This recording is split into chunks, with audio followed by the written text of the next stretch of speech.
We're rolling. Hi, everybody. Here we are. It's Monday. Welcome to Honest Bullshit channel. I'm here with Dylan Sky. Morning, Lee. How are you? Hi, Dylan. How was your weekend? Good? Great. Yeah, beautiful weekend. Fucking amazing, yeah. And I'm here with the Orange Kitty, the protester, the podcast protest kitty. Yes, we see you. I see your face. Anyway, everybody, it's Monday, Movie Star Monday, but unfortunately, we don't have any movie stars here on Monday, so it's just simply Movie Monday. Right. We're going to talk about movies. Did you guys watch any of the movies that I suggested last week? Anybody, tell us,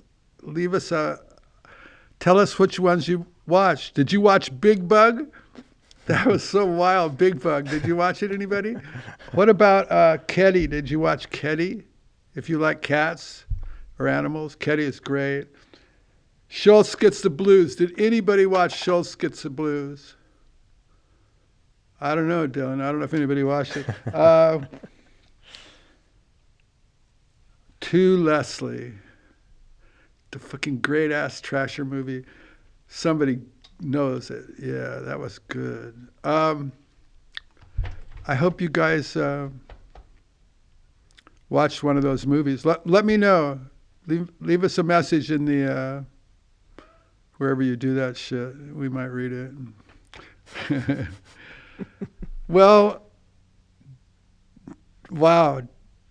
Do you have any movie suggestions, Dylan, or anything like that? Did you bring any movie ideas with you? I do. I've got a movie from the 90s. It's a movie called Cube, C-U-B-E, and it's kind of a thriller. The name sounds familiar. Yeah, it's a fun one. It's low budget. They shot it all in one room, but essentially it's it's these people that are trapped in this giant Rubik's Cube, and each room is a cube-shaped room with a door that leads to another part of the cube, and the rooms are shifting and going up and down, left and right. They go up and down as up well? And down, yep. And some of these rooms have deadly traps that end up killing whoever steps in them. Oh, so you go in the other room? Yeah, you go in and you're the other done? room. Yeah, so you got to throw your shoe in the other room first to see if any flamethrowers come out or if whatever. The floor disappears. Whatever, yeah, something like that. So that's how they figure it out. That sounds pretty cool. It's a pretty cool one. Yeah, it's kind of sci-fi-ish. When was that made? That's like 96 or 98, wow. mid to late 90s, yeah.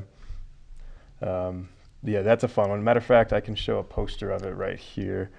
Let's see. Yeah, there we go. So that's the poster. Can the audience see for the that? film. Yep, they can see that now. It's hey, audience. Right over here. There it is. We got images now in our show. That's pretty cool. Pretty funny. We're a pro operation here. I hope you guys like our set. We worked really hard to make this set nice. Yeah. Yeah. Like we hauled the wood, we did everything. And It's really cool. Hope you like Big Kitty too. He's here, he's on guard. He knows what's up, but he knows I'm ready for him today. I can tell by his body language. It's so cool. When I mentioned the film Ketty, he jumped right up on the table. I put the film Ketty on as sort of like a wallpaper in the room, and he'll just sit there and watch it. Nice. It's a good film for cats to watch. I hope. Yeah, it really is. There's a lot of cats in that movie, right? That's the one about the it's the all cats. cats. The whole Istanbul. thing. Hey, you big boy. Yeah. Yes, you're so nice. He's a nice kitty. Yeah, he's great. Yes. Orange cat. Yes. I don't want to be bit. I know why you're here. This is cat life right here. This is when you love your cat and your cat loves you, but he wants to bite me. Look at him. We need a close-up kitty cam here. Yeah, we do. To show the little kitty how Need a mean new he angle. is. You're mean. I know what you're doing. I'm going to take his picture here. Hang on, everybody. We're making movies here. That's what we do. Camera, movie mode. Okay, do your shit, kitty. Bite me if you want. Okay, I'm recording the kitty. If he tries to bite my hand, you'll know. Okay. When the camera drops. Great. Hey, everybody. Big kitty. So what are you doing? One thing that I liked about that film, Cube, is that the ending was kind of ambiguous and open-ended, and you don't really get a concrete answer as to who made the cube. What do you mean? They never get out of it? There's one survivor at the very end who escapes, but he walks into a room filled with blinding white light. You can't see anything, and it just fades to white. And that's the end of the movie? And that's the end of the movie. So the whole time they're speculating, is this a government-made contraption? Is this a private corporation? Or is this some extraterrestrial Rubik's Cube type prison? Were you disappointed that it didn't have a conclusion? No, I love that. It didn't have a conclusion. I love it. The imagination is much more exciting than them having to spoon feed you every answer and every detail. I think it's better being left on a kind of a cliffhanger where you don't quite know. There's subsequent sequels that actually do explain what it is, so they kind of spoil it and give it away. But I like the first one because of its ambiguity.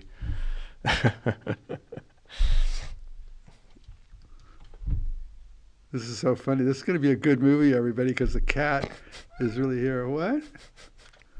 I'm making a movie with you. Do your thing. Try to bite me. Here, I'll put my hand out there. Watch what he does. Hey. Hey. See? That's what happens when you. This is going to be a great movie. Well, go away. I don't want you. I'm podcasting. Go away. Go away. Okay, the movie's over. I'm through filming, everybody. I'm sorry, that was very important. I was planning that since yesterday. I thought I'm gonna when he comes up to bother me, I'm gonna film it. That's pretty cool. Yeah. I don't know. Sorry to sidetrack. Get away. Go away. Come on. Go on. Go away. Go. Please go away. Please. Please. I'm just trying to push you off the tablet, Kitty. Be nice. The podcast. He's never acted like this ever. He is the most loving cat. Oh, sorry. I'm trying to pet him, but his whole body language when we podcast, he comes up and his hair is standing up on his back, and he's got a weird look. His ears are all weird. Big kitty. He's such a boss around here. He doesn't. If you bring one thing into this house, he doesn't recognize it. He walks around it in circles, and then finally he goes up and sniffs it. He's really a predator. He's still a carnivore. Anyway, that's me and my cats. Okay, everybody, sorry. Movie Monday. Tell us about your experiences. I don't know what to say, Dylan. Here we are at a loss for words. The cat side got my brain out of here. I'm looking through my notes here to see what I was going to tell you about. Oh. That's my favorite intro to a segment. Fuck. You're not going to believe this. I saw this YouTube video. It was explaining taste and sound and everything.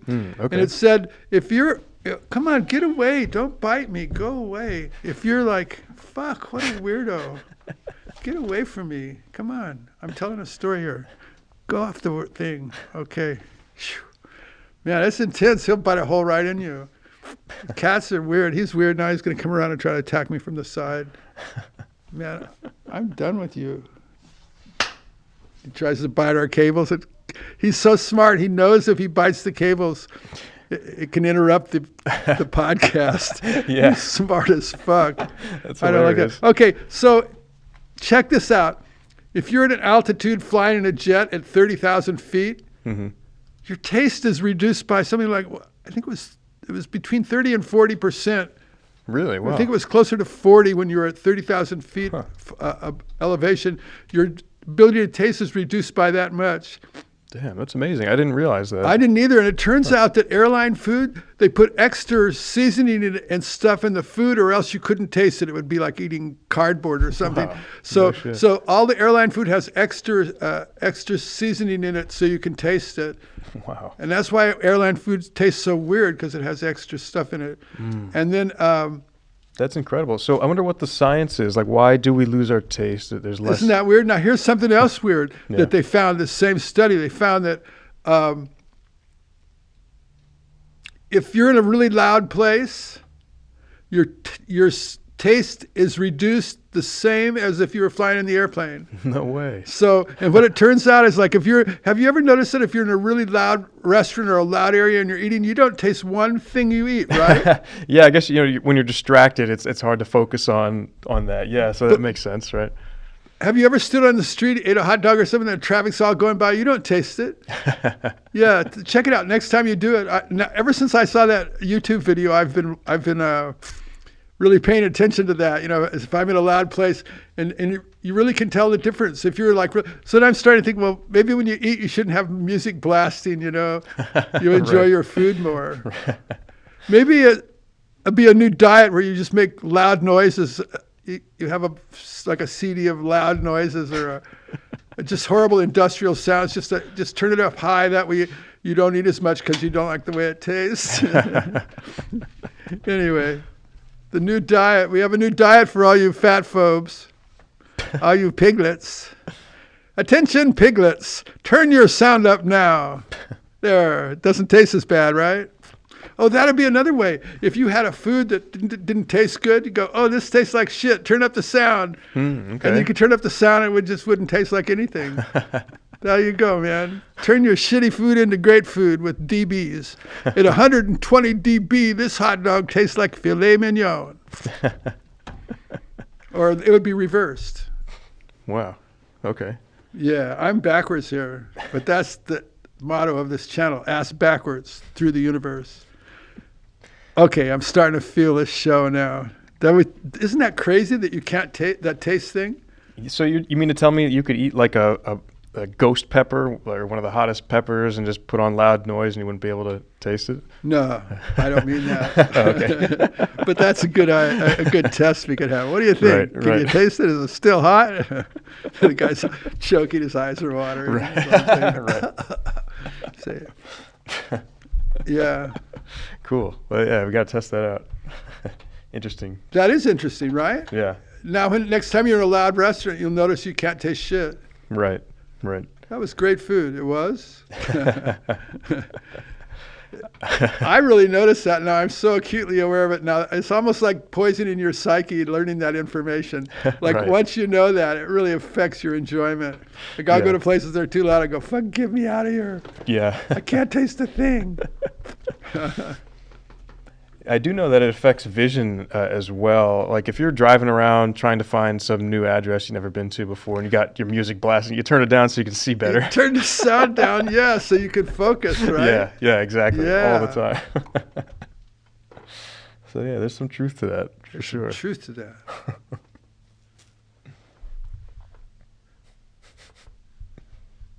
Great. Somebody who grew up in a really noisy place every second of their life. It's really noisy, and then they go to a quiet place for the first time and they eat something and they can taste it. Is that weird? Like it makes you want to go out in some like really quiet, super quiet place and eat something. Even the smallest thing, I bet it would taste really better. That'd be great, man. Take LSD and do the test on acid. That way you'd be totally tuned into it. Go, Right. okay. What they do is they put you in this thing and then you eat this food and then it slings you up in the air 30,000 feet like a slingshot or some shit. Yeah. And then you come down and you eat all the way down and you notice if it tastes better. You'd have a parachute naturally, but that way you'd have enough time to document your research. We're researching taste. Oh no. Don't take it there. Oh no. Think about all the times you haven't tasted anything. What is tasteless? There's a funny look on your face. Tasteless what? Tasteless I don't know. Tasteless food. I guess that's the safest thing to say. I'm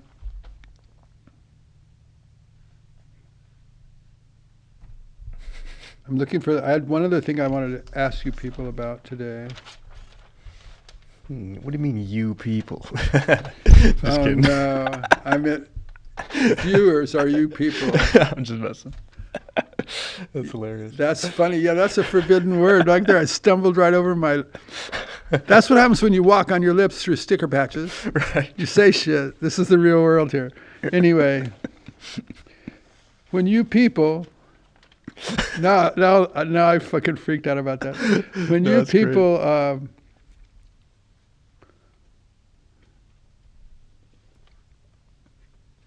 Fucking, I can't think now.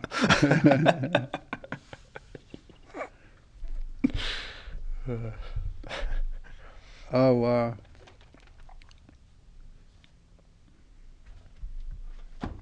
I'm a total blank. Nothing else on the tablet? Yeah, nothing I want to share. Well,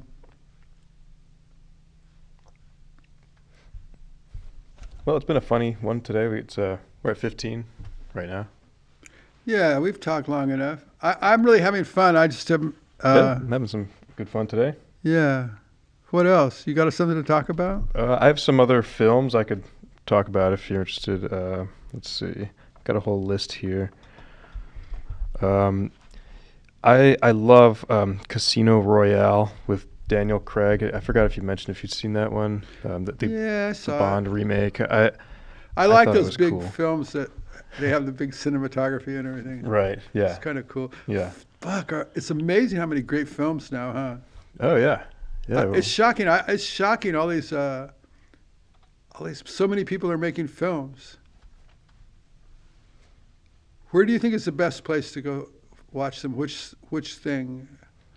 The best venue to watch films? No, I meant like Hulu or. Which streaming service is my favorite? Yeah. That's a great question. Hulu is great. Hulu's really strong. Hulu's got good stuff. I liked HBO Max, like before they turned into Max for some reason. I guess it's all the same. But, yeah. Who do you think has the most unlikely movies to see? Yeah, like everybody has the main movies, right? Right. Right. Yeah. All the big players have the big movies. Yeah. But I mean, I wonder if, like, which one of the streaming services. I know Hulu was supposed to be that. Then there's a few others, right?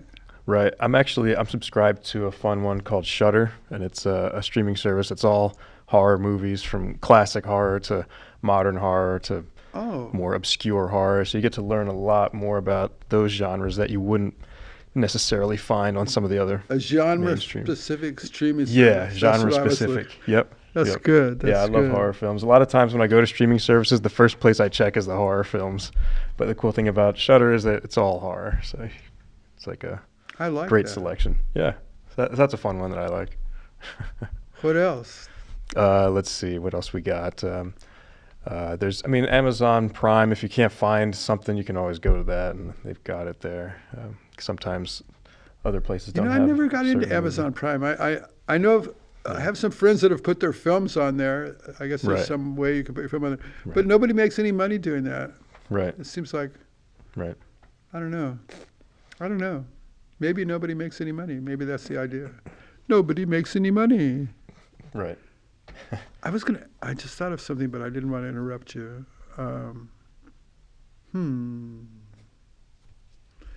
Well, I'll think of it in a second. I could talk more about Casino Royale. There's some stuff that I liked about that. I love the scene where he goes into cardiac arrest and he's running out to his car and he's losing consciousness and he has to hook up the machine to give himself a defibrillator to himself, but he can't do it because like the wire wasn't plugged in or something, and he ends up passing out. There's great suspense during that part because he was poisoned. He was in the middle of a poker game and he literally goes into cardiac arrest. Amazing you can remember all those details. Oh, yeah. That is really good. Yeah, that's a fun one. The action is top-notch. I love Mads Mikkelsen. He plays the villain in that one. He's the guy who cries like tears of blood. There's like a blood tear. Yeah. So there's always some physical ailment or some kind of affliction to all these Bond villains. So that was cool seeing the bloody It's amazing those movies have been around since I was a kid. Yeah. Wow, they're still It's one of the longest going franchises of all time. Yeah, I can see why. So yeah, that was another fun one I thought I'd mention. I saw this thing, like it said 9 meals to chaos. I remember the other day I was trying to figure out how many meals it was to chaos. Okay, yeah. Like if it said 9 meals to chaos. This thing. Interesting. You know how the YouTube shit flashes on the screen? This thing flashes on the screen and the big headline is 9 meals to chaos. And I didn't click on it. I just Yeah. I guess the title says it all. What am I going to click on? Hear somebody repeat that? Right. But anyway. And 9 meals to chaos, that means that's how long it would take to be deprived of meals before If everything broke down, like let's say a big earthquake or something. Yeah. You'd be 9 meals away from everybody going nuts. Wow. What's that, 3 days? Yeah.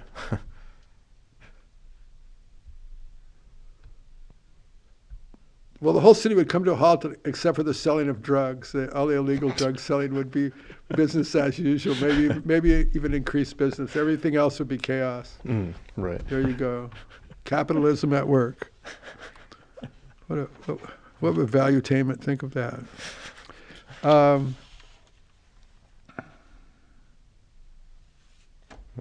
great. Monday morning, man. We came in here, we had no idea what we were going to talk about. Oh, I know what I was going to talk about. That's my segue into the next segment. Yeah. This channel, look, no disrespect to my friends out there, who a few have talked to me, and this is not a nostalgia channel. This is not a Lee Michaels nostalgia page. There could be one. If someone wanted to do that, great. But I'm not the person to do that. This is not that. So this is not every day reminisce 50 years ago. It's just not that. I'm not that. This is not that. And so stop with that bullshit. This is not a Lee Michaels fucking whatever page. This is the honest bullshit channel.